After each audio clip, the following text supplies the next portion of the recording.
Hello students. सो आज हम budgeting वाला ही अपना चैप्टर जो है वो आगे स्टार्ट कर रहे हैं। आज हम करेंगे कैश बजट जो है वो हमने कैसे बनाना है। कैश बजट का जो प्रैक्टिकल पोर्शन है वो आपको मैं बता रही हूँ कि आपने कैसे बनाना है। ठीक है, 7th इलस्ट्रेशन है यहाँ मेरे पास कैश बजट की। अच्छा, आप देखो अभी कैश बजट में क्या दिया हुआ है आपको क्वेश्चन में। पहले देखो क्या है। सी यहाँ पे आपको मंथ्स दिए हुए हैं, देखो ध्यान से, नवंबर, दिसंबर, जनवरी, फरवरी, मार्च, इधर मंथ्स आपको दिए हुए हैं। Then sale is given, purchases is given, और एक आपको एक खर्चा दिया हुआ है दैट इज़ वेजेस। ठीक है, अब जो सेल है वो इनकम है और जो परचेजेस एंड वेजेस हैं वो आपका जो है वो आउटफ्लो है। इसका मतलब सेल हो गया कैश इनफ्लो और उसके बाद परचेजेस एंड वेजेस जो हैं वो कैश आउटफ्लो हैं। तो हम जो क्वेश्चन अपना स्टार्ट करेंगे, पहले जो ओपनिंग बैलेंस हमारे पास कैश का पड़ा हुआ है पिछले महीने का वो हमने लेना है। तो हम अभी विल स्टार्ट, पहले और देख लो चीज़ें और क्या क्या चीज़ें आपको देखो गिवन है। ये आपको ओपनिंग बैलेंस दिया हुआ है 1 जनवरी को। ओपनिंग बैलेंस जो है वो 8600 है। इसका मतलब जो जब आप क्वेश्चन स्टार्ट करोगे तो आपने 8600 से शुरू करना है। देन क्रेडिट टर्म्स जो हैं, क्योंकि जो सारा का सारा जो पैसा है ना, जब आप सेल करते हो तो ना तो सारा का सारा पैसा आपने इमीडिएटली आपको मिल जाना है सेल करके, और ना ही जब आपने सामान खरीदा है, आपने परचेजेस किए हैं तो आप ना तो इमीडिएटली पे कर रहे हो क्रेडिटर्स को। इसका मतलब ये है कि इमीडिएटली सारा जो कैश है वो आपको सेल करने पे नहीं मिल रहा, और ना ही आप कैश सारा पे कर रहे हो जब आप परचेजेस कर रहे हो। तो क्रेडिट टर्म्स हैं। So credit terms of sales are payment by the end of the month following the month of supply. जब आपने सामान दे दिया अपने कस्टमर को तो महीना पूरा ख़त्म होने के बाद आपको पेमेंट आनी है। ठीक है, वो भी हाफ पेमेंट, पूरी नहीं। ठीक है, तो यहाँ पे आपको बोला है on an average 1/2 of the sale are paid on the due date. Due date होगी कि महीना ख़त्म होने के बाद। ठीक है, इसका मतलब महीना ख़त्म होने के बाद का मतलब ये हो गया कि जिस महीने में आप सेल कर रहे हो ना, उस महीने में तो आपको कुछ नहीं मिल रहा, वो महीना पूरा ख़त्म हो जाएगा तो उसके बाद हाफ जो सेल का पैसा है वो आपको मिल जाएगा। ठीक है, प्लस बाकी जो बचा हुआ हाफ है वो उससे अगले महीने में आपको मिलेगा। ठीक है, while the other half are paid during the next month. इसका मतलब ये हो गया कि सपोज करो जैसे आपने जनवरी की कैलकुलेट करनी है कि आपको जनवरी में कितने पैसे मिले, तो जनवरी में आपको जो 50% मिलेंगे दिसंबर की सेल के पैसे, और 50% आपको मिलेंगे नवंबर की सेल के पैसे। ठीक है, इसका मतलब जनवरी में जो आपने सेल करी है उसका आपको कोई कैश का पैसा नहीं मिल रहा सेल करने पर। ओके, आपको हाफ द सेल जो आपने दिसंबर में करी वो मिलेगी और हाफ द सेल जो आपने नवंबर में करी थी वो मिलेगी आपको। क्लियर? उसके बाद क्रेडिटर्स जो हैं they are paid during the month following the month of supply. ठीक है, तो जब आपने जो परचेजेस आपने करी हैं वो आपके क्रेडिटर्स हैं। क्रेडिटर्स को आपने अगले महीने पे करना है। जैसे आपने जनवरी में जो खरीदा है वो आपने जनवरी में जो खरीदा आप फरवरी में पे करोगे, फरवरी में जो खरीदा आपने वो मार्च में पे करना है। इसका मतलब जनवरी के महीने में अगर हमने लिखना है तो हम दिसंबर वाले परचेजेस को लिखेंगे। ठीक है, और कुछ नहीं दिया हुआ, बस आपने कैश बजट बनाना है और 1 जनवरी से 31 मार्च तक आपको इतना पता लगे कि 3 महीने का बनाना है। अब बनाएंगे हम 3 महीने का। देखो ऐसे बना लेना आपने, यहाँ पे देखो जनवरी, फरवरी, मार्च। ठीक है, 3 महीने का आपने ऐसे लिख देना है। उसके बाद आपका क्वेश्चन जो मैंने आपको बताया था शुरू कहाँ से होना है, जो आपका ओपनिंग बैलेंस है। तो start with the opening balance. Opening balance आपका जनवरी में 8600 गिवन है, वहाँ यहाँ लिखो 8600। उसके बाद जहाँ से आपको पैसा आया है वो लिखो। पैसा जो आया है आपका, ये देखो कलेक्शन फ्रॉम डेटर्स, इनफ्लो हो गया। इनफ्लो हुआ आपका कितना, 62,000। 62,000 कैसे हुआ, देखो नीचे आपको गिवन है, जैसे मैंने आपको बताया था कि आपको जनवरी के महीने में जनवरी की सेल का कोई पैसा नहीं मिलना है। ओके, आपको 50% दिसंबर की सेल और 50% नवंबर की सेल का मिलना है। तो ये देखो आपको यहाँ दिया ना 32,000 एंड 30,000, ये पिछले 2 महीनों का है। ये देख लो यहाँ पे दिसंबर की जो सेल थी वो 64,000 है, इसका हाफ हो गया 32,000। नवंबर की जो सेल है वो 60,000 है, इसका हाफ हो गया 30,000। इसका मतलब 30,000 प्लस 32,000, तो ये बनेगा 62,000 यहाँ पे जो आ गया ना। So this is 32,000 plus 30,000। पिछले 2 महीनों की जो सेल है उसका हाफ जनवरी में मिलेगा। ठीक है, उसी तरह से ये फिर आपने इसका ओपनिंग बैलेंस का और कैश इनफ्लो का टोटल कर दिया 70600। उसके बाद payment to creditors for purchases. अब आपने जो परचेजेस करी हैं वो तो आपको सिंपली उसने बता दिया कि अगले महीने में आपने पेमेंट करनी है। इसका मतलब ये हो गया कि जो जनवरी में आपने पेमेंट करनी है दिसंबर की, दिसंबर में जो परचेजेस हैं वो 48,000 है और 48,000 आपने यहाँ लिख देना जनवरी के महीने में, ठीक है, क्योंकि अगले महीने में पेमेंट होनी है, ठीक है। फिर उसने बोला हुआ पेमेंट ऑफ वेजेस, इसके बारे में कुछ नहीं बोला हुआ, तो जो आपकी महीने की हैं, जनवरी के महीने में 4,000 गिवन है, वो आपने 4,000 यहाँ पे डाल देना है। तो फिर इस सबका आपने इनफ्लो में से आउटफ्लो माइनस कर देना है, आपके पास बैलेंस आ जाएगा 18,600। ये 18,600 आपने डाल देना है फरवरी के ओपनिंग बैलेंस में। फिर उसकी सेल लिखनी है, वैसे ही जैसे आपको मैंने बताई थी, फरवरी का महीना है तो फरवरी के महीने में 50% जनवरी की सेल, 50% दिसंबर की सेल, वो यहाँ पे डाल देनी है फरवरी के महीने में। प्लस करो दोनों का, क्रेडिटर्स पिछले महीने के मतलब जनवरी के क्रेडिटर्स लेने हैं, ठीक है, और जो वेजेस हैं वो इसी के ले लेने हैं सिंपल, जो अपने महीने के हैं फरवरी के, ठीक है। इनफ्लो माइनस आउटफ्लो, माइनस में आंसर आ रहा है, ठीक है, आउटफ्लो ज़्यादा है तो वो माइनस में लिख देना है। ऐसे ही ये मार्च के महीने में शिफ्ट हो जाना है और मार्च के महीने में शिफ्ट होकर फिर वैसे ही सेल लिख देनी है, फिर क्रेडिटर्स लिखने हैं, फिर जो वेजेस हैं वो लिखनी है। फिर से जो है वो नेगेटिव में ही आंसर आ रहा है, कैश आउटफ्लो जो है वो ज़्यादा आ रहा है, ठीक है। इस तरह से ये आपने कैश बजट जो है वो बनाना है, क्लियर। उसके बाद एक नेक्स्ट इलस्ट्रेशन और देख लो कैश बजट कैसे बनाना है। नेक्स्ट आपको जो गिवन है 8th इलस्ट्रेशन, ये भी देख लो। 8th इलस्ट्रेशन में देखो यहाँ पे आपको कितनी सारी चीज़ें दी हुई हैं, सेल्स है, purchases, wages, manufacturing expenses, administration expenses, selling expenses, ये सारा कुछ दिया है। अब इसके जो नीचे नोट दिया हुआ है ना, इसको आपने अच्छे से देखना है।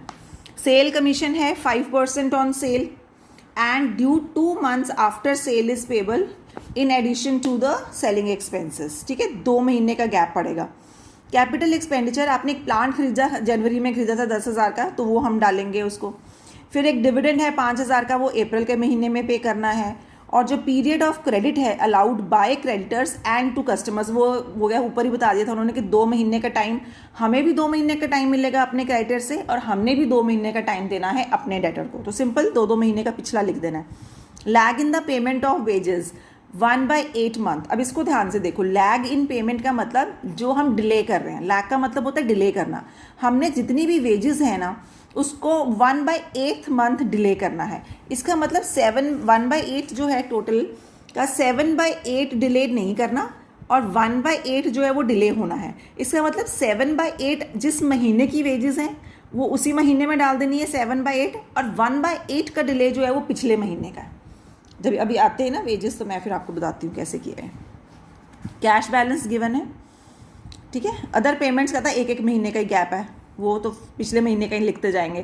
Cash balance on January 1, 2008 was expected to be इतना 37500, तो इससे शुरू कर देना है हमने क्वेश्चन कैश बजट बनाना, ठीक है। So opening balance of cash 37500 से शुरू करा, लिख दिया ओपनिंग बैलेंस जनवरी का। आपने देखो 6 महीने का बनाना है, जनवरी, फरवरी, मार्च, अप्रैल, मई और जून तक ये आपने बनाना है, ठीक है। So opening balance of cash 37500।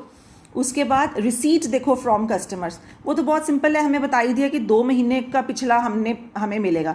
इसका मतलब जनवरी के महीने में जो आपकी सेल आ रही है ना वो आ जानी है नवंबर के महीने की। तो इधर देखो, अब नवंबर के महीने की हमारी सेल 25,000 है ना, वो 25,000 यहाँ डाल देनी है, सिंपल, ये तो बहुत ईजी है। फिर इन दोनों का टोटल कर देना है। फिर हमने आउटफ्लो लिखने हैं। आउटफ्लो कितने बने, देखो आउटफ्लो यहाँ लिखा है 26175। अब ये 26175 कैसे बना वो नीचे गिवन है, ठीक है। जनवरी के महीने का खर्चा, सबसे पहले तो क्रेडिटर्स, 2 महीने पहले वाले क्रेडिटर्स देखो कौन से हैं। नवंबर के क्रेडिटर्स देखो 10,000, ये डाल दिया 10,000, ठीक है। उसके बाद आज जो 10,000 के बाद वेजेस वही जैसे आपको मैंने अभी बताया। आप देखो पहले आप जनवरी के महीने का बना रहे हो ना, तो जनवरी के महीने में आपकी जो वेजेस हैं वो कितनी है, जनवरी के महीने में वेजेस हैं हमारी 2,000, ठीक है। ये देखो 2,000 वेजेस है, 2,000 हमने क्या करना है, यहाँ देखो मैं कर रही हूँ 2,000 मल्टीप्लाइड बाय 7/8, ठीक है। 2,000 का 7/8 तो जनवरी में मिल जाना है, ओके। और जो उसका पिछला महीना था दैट इज दिसंबर, उसमें 2,800 थी, ठीक है। 2,800 का 1/8, इस महीने में मिलेगा, जनवरी के महीने में। ठीक है, इसका मतलब जनवरी के महीने में जो वेजेस आपने पे करनी है वो कितनी है, 2000 का। 2000 क्या है, जनवरी की जो वेजेस हैं, जनवरी की वेजेस का 7/8 और पिछले महीने का 1/8, क्योंकि 1/8 मंथ का लैग है, डिले है। ठीक है, क्लियर। सो 2000 इंटू 7/8 जनवरी के महीने में मिलेगा, प्लस जनवरी के महीने में आपने पे करना है 2800, मतलब पिछले महीने का 1/8। तो ये दो चीज़ें आनी है। ठीक है, जनवरी का 7/8 और पिछले महीने का 1/8, ये दोनों को प्लस करना है। 2800 इंटू 1/8 इसको निकाल के एंड 2000 इंटू 7/8 इनको निकाल के, ये दोनों चीज़ों को आपने प्लस करोगे ना जब आप, तो वो आएगा आपका 2100। तो वो 2100 आपने वेजेस में लिख देना। ठीक है, फिर मैन्युफैक्चरिंग एक्सपेंसेस, उसने यहाँ पे नीचे बोला lag in the payment of other expenses 1 month. बाकी जितना भी कोई खर्चे दिए ना वो एक एक महीना पीछे चलने हैं। दैट मीन्स जनवरी के महीने में जो है वो एक महीना पिछला लिख दो। जनवरी के महीने में आपने मैन्युफैक्चरिंग जो एक्सपेंसेस हैं वो लिखने हैं, ये वाले दिसंबर के महीने के 1200, वो हमने 1200 लिख दिया है ना। फिर उसके बाद जनवरी के महीने में एडमिनिस्ट्रेटिव एक्सपेंसेस है, एडमिनिस्ट्रेटिव एक्सपेंसेस जो हैं वो 975 है, वो यहाँ लिख दिए 975। उसके बाद सेलिंग एक्सपेंसेस 650 हैं, सेलिंग एक्सपेंसेस लिख दिए 650, एक एक महीना पिछले लिख देने। ठीक है, उसके बाद आ जाओ परचेज ऑफ प्लांट। अब जनवरी के महीने में एक आपने प्लांट परचेज किया था ना, तो वो 10,000 का प्लांट जो है वो जनवरी के महीने में डालना है, बस वो जनवरी के महीने में डाल दिया। तो जनवरी का ये सारा आ गया इनफ्लो माइनस आउटफ्लो। आउटफ्लो जो है वो 26,175 टोटल बना, ये कर लोगे तो नीचे आ जाएगा ये। ठीक है, बैलेंस कितना निकला है 36,225। ये जितना बैलेंस निकला है इसको फरवरी में डालना, फिर फरवरी में वैसे ही सारा प्रोसेस फिर से करना है। ठीक है, सेल लिखनी पिछले 2 महीने पुरानी, क्रेडिटर्स भी पिछले 2 महीने पुराने। उसी तरह से वेजेस की लैग, जैसे वेजेस, अब फरवरी की वेजेस कैसे निकालोगे, फरवरी की वेजेस निकालने के लिए क्या करना है, 2200 वेजेस है ना, तो 2200 इंटू 7/8। ठीक है, और पिछले जो महीने में है 2000 जनवरी की है ना, फरवरी की 2200 है तो 2200 का 7/8 और पिछले महीना 2000 का 1/8। ठीक है, ऐसे 2200 इंटू 7/8, 2000 इंटू 1/8, इन दोनों को करोगे प्लस तो ये इधर आ जाएगा फरवरी में 2175। बाकी सारे जो खर्चे हैं ये पिछले महीने के लिखने हैं। ठीक है, फिर एक डिविडेंड पे किया था, ये अप्रैल में जैसे डिविडेंड पे किया ना 5000, वो अप्रैल के महीने में डालना है खर्चा 5000 का, ये डाला नीचे, बाकी खर्चे वैसे ही हैं। ठीक है, लैग इन पेमेंट ये हो गया, पीरियड ये आपको हो गया, बस एक यही था डिविडेंड था, और ये एक 10,000 का प्लांट आपने जनवरी में परचेज किया था वो आपने डालना था। ठीक है, इसी तरह से ये सेल कमीशन है 5%, ये भी डाली है।